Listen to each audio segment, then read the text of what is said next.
Welcome everybody to the 2022 Ford Maverick. Now this is a very funny segment this car is positioned to it. Remember we reviewed the Hyundai Santa Cruz? That is the direct rival for this car. It's actually only a two-car segment. The Honda Ridgeline is a bit too big for this segment, so it really is only two cars going against each other. The Santa Cruz and this, the Ford Maverick. It is a subcompact pickup truck, if I can say.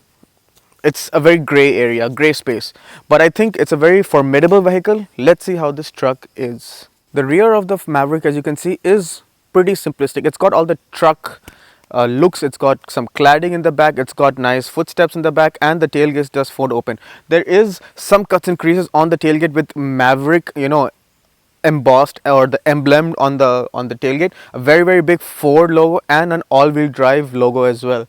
The taillights are pretty big but squarish. In fact, the whole proportion of this vehicle is, pretty box shaped. It's not got some curves and creases running around like other vehicles have today in the market. The side profile of the Maverick, as you can see, has the traditional truck looks. In fact, it's got too much of a truck. In fact, it looks more of a truck than the Santa Cruz, I think. The Santa Cruz has a lot of cuts and creases. This is the more box-like rigid lines, no cuts and creases, proper shapes, which actually make it look like a truck. But also, when you come to the side, you realize that it's actually not that big. The wheelbase is not that big, and overall, the proportions are not a full-size truck. The rims on this are very nice looking. This is the Lariat trim, so in fact it has Lariat mentioned on the fender, but this comes with all-terrain tires with these rims, 17-inch rims, which look really good and chunky. It's got cladding all over the side, to give it that bit more protection when you take it on the rough stuff. But yeah, typical truck box lines, but I think it's a very nice conventional viewpoint to the subcompact pickup truck segment. The front end of the Maverick has the typical pickup truck rugged look. It's got very big headlights, and it's got lots of cladding on the bottom part of the bumper. It's got no fog lights, but it's got those amber indicator cutouts in the bumper, and it's got a very big grille. It's the typical Ford family grille. I think it's a good looking truck, and there are no cuts and creases, proper shapes, just block shaped surfaces around. I think it looks pretty good, and it stands out on the road as well, especially with this paint shade we have. This yellow stands out, especially when it's popping in the sun. It's one handsome looking truck.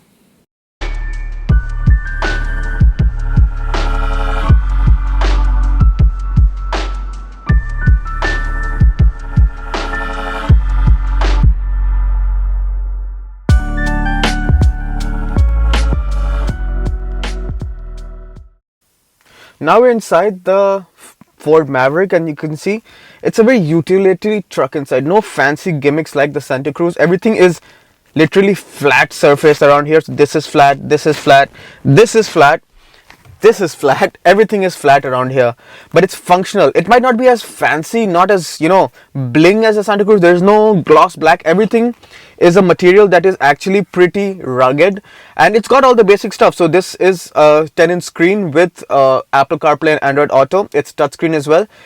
It's got cup holders. The gear knob, I would say it's not a gear selector, or maybe you can say it's a gear selector. You can flick it through, and it's nice. It feels well built. The start stop button, you've got USB points. You've got cubby you've got cubby holes a lot. You've got some cubby holes here. You've got cubby holes here. You've got cubby holes here. Some on the door as well.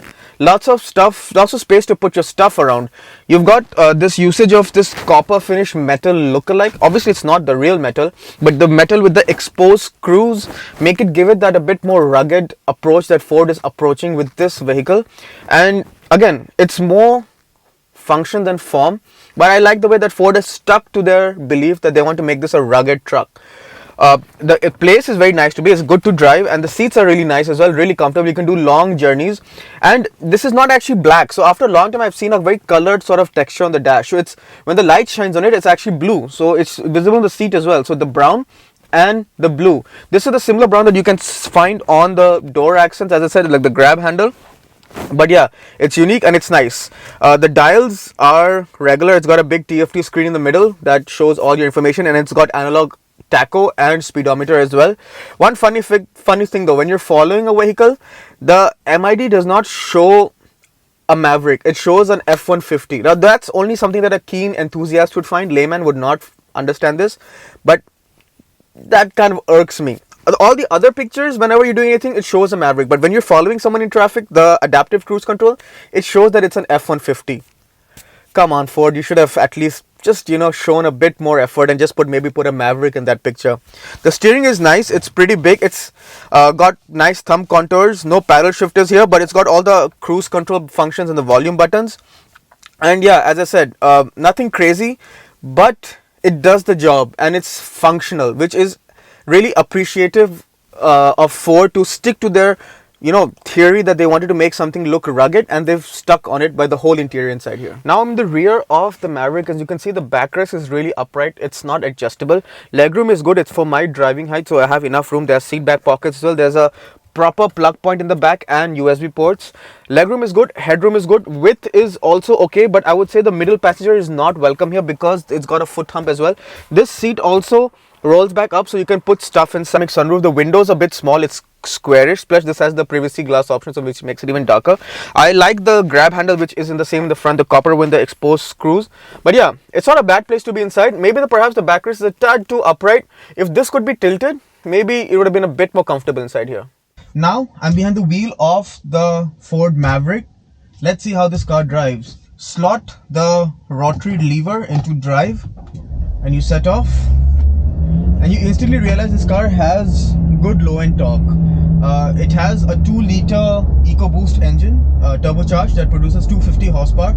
It is all-wheel drive. It has a 10-speed gearbox, so it's pretty good on the ratio, especially on the highways. The RPMs are really low, so you can just cruise with good fuel economy easily. On the highway, this would easily give, I think, lesser than 9 liters per 100, but in the city I've been averaging about 11.5, but this is like thick stop-start traffic. The ride is really good, and the driving position is something you sit a little upright and you have a very clear view of the bonnet. You don't sit very high, so you're sitting on level with sedans, and the window line is a little on the higher side. The mirrors are, I feel, a little small on width. The height is good, but the length, I wish it was a bit more longer, the mirrors. But yeah, you sit and it's very airy because obviously it's helped with the sunroof when I have the shade open, so there's a lot of airiness inside. The windshield is really big and it's really comfy. Initially when you get it, it's really nice. You floor it and it doesn't take long to downshift, and you're doing good speeds instantly. This picks up well. You brake and it feels good. The brake pedal is a bit wooden, but it feels good, I mean, it's something in your control. Because you have all-wheel drive, you can take in the slush. You have drive modes here which you can toggle through and go into mud mode and all the different terrain modes this has. Again, it's a comfortable drive, and because it's got all-wheel drive, it can tow quite a bit, and it's got the nice bed so you can put in stuff, so you can actually do some real work with this vehicle, with this truck. So yeah, overall, again, it's a great experience to drive. The steering feel is fabulous. Fords know how to make a good steering wheel, and they've nailed it with this one. The feedback is top notch. In fact, this is not a vehicle you would expect to be fun in the corners, but it actually is surprisingly fun. The steering feedback is spot on. You know exactly what the wheels are doing, you know how much to turn in. Great feedback on the steering. Ford has nailed it on this one. Overall, as I said, the driving dynamics and the comfort this vehicle provides is unexpectedly good. In conclusion then, the 2022 Ford Maverick, well, it takes a unique approach to the subcompact pickup truck segment. The Hyundai Santa Cruz is all about poshness and comfort. This is more rugged. It seems more functional and more of a work truck, more what Ford was actually inclined to do. You can see that it looks more rugged, and the interior is much more function over form as well. It's got all the creature comforts, so you can expect all the tech, all the safety features, and the engine is pretty punchy as well.